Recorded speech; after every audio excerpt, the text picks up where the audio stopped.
o mai. Amo me fiambo. O ma me tamege. Iga ni obi. We no te ni bidie ba e. E ko na kwa fo me bi ga e bi. Azembe. Ni aya ta nye poku mi janu. Iga ri yo. Iye ti wa wu. Ha? Wa ka bi. Ugu o. Wa wu e. Oh. Ama. Hey, Idiato. Efe. Maria Bia di te gbeje. Efe. Ateme, you don't give me. Ija. Atame. O gba pe mi je private. Ewo ya wekian go kwe bueti o. Mama, ewo ya wekian go kwe bueti o. Oko na wa ni bueto. Ewo ya wekian go kwe bueti o. Oko na wa ni kwe o. Ewo ya wekian go kwe bueti o. Oko na wa ni pe. Ewo ya wekian go kwe bueti o. Oko na ibe nu wa ni pe. Ewo ya wekian go kwe bueti o. Na do mi we bueti ya we ri o kwa. Ewo ya wekian go kwe bueti o. O marie wa ya o. Ewo ya wekian go kwe bueti o.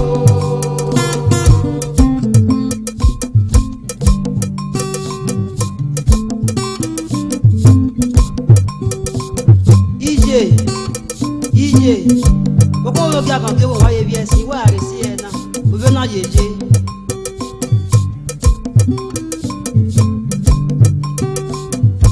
Ebe nu baby man. Ibi na waje. Ibi na. Waje. Ibi na na to wa pa mo bi. Ima emi na gbi mi na be ni anake. O me na kwa ku me kian bi mi na. Si wa le li. Iyo salo wa. Yi e ma daje. Ona isan ko ni a. Isango. Ona isango mi. Ona atama me we. Ebuedi si meri eyin. Ima wi mi na mama.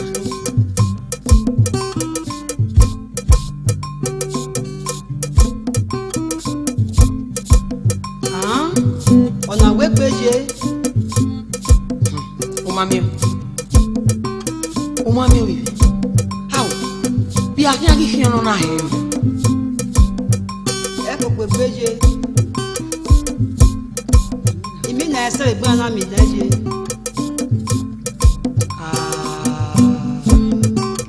Ugiaki. We be so ran pe go. What you mean I say we na na mi?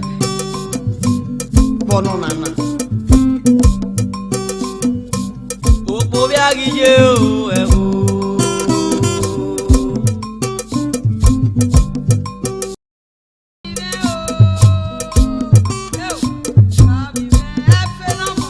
Benoje.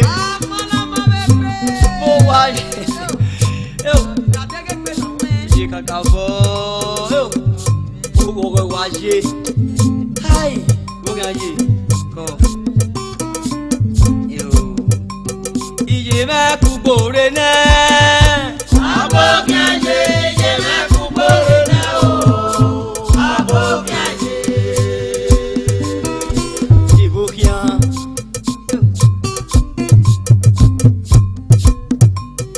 Ije me ku gbore na o je me. Abo kiaje, je me ku gbore na o. Abo kiaje.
Eu je me ni je pe ni de ba we se. Je ohun ẹnu wa le mi mu pe odun. Ge wa le yin yin me ka le ni yo mu yin. O pe bo don re a. Ajamo. Ara bi me. Let me.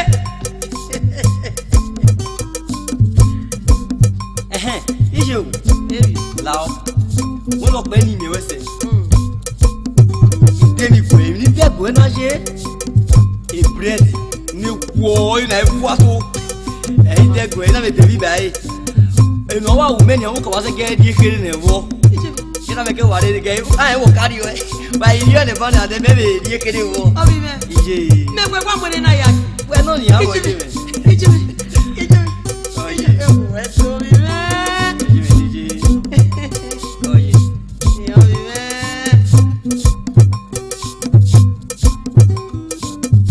O va se quede y un nevo ni allí la, o va se quede escribo.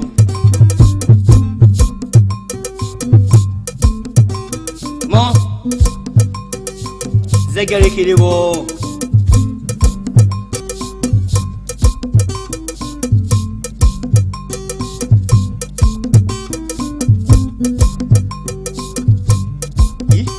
Ije, what's on you?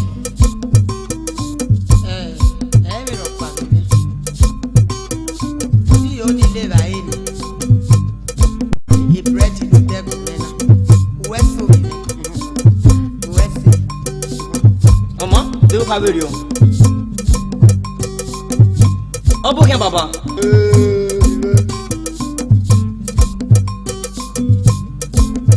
Baba. Ni ya le sin mo mi ewe wa waje sin. Ni ya ki fini ro yodugbo. Obo ke bi mi na be yi e. Ah, mi na ma baba. E no je. Eri oje, ave ko mo salo ba we ohun mi ro. Ah, baba o. Obo ku e ba mi. Ofioto pa bo mari. Ofioto. O sabe se.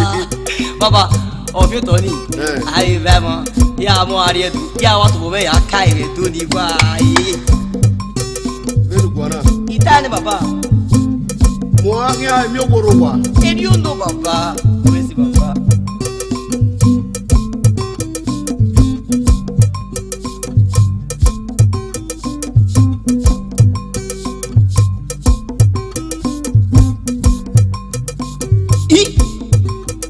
Begin aí.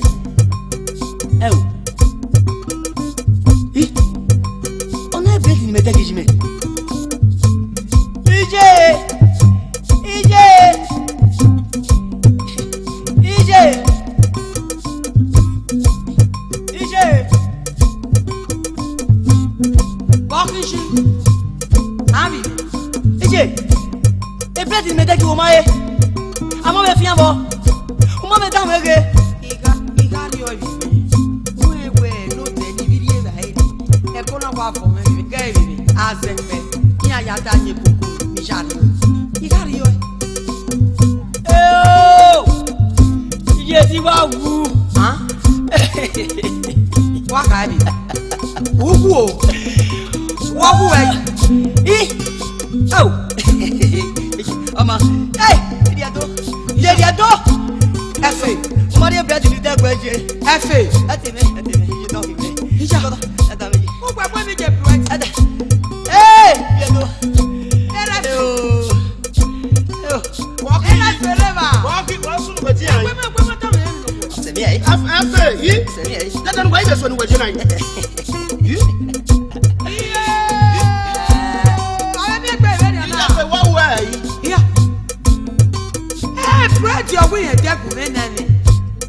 Mama mi upa.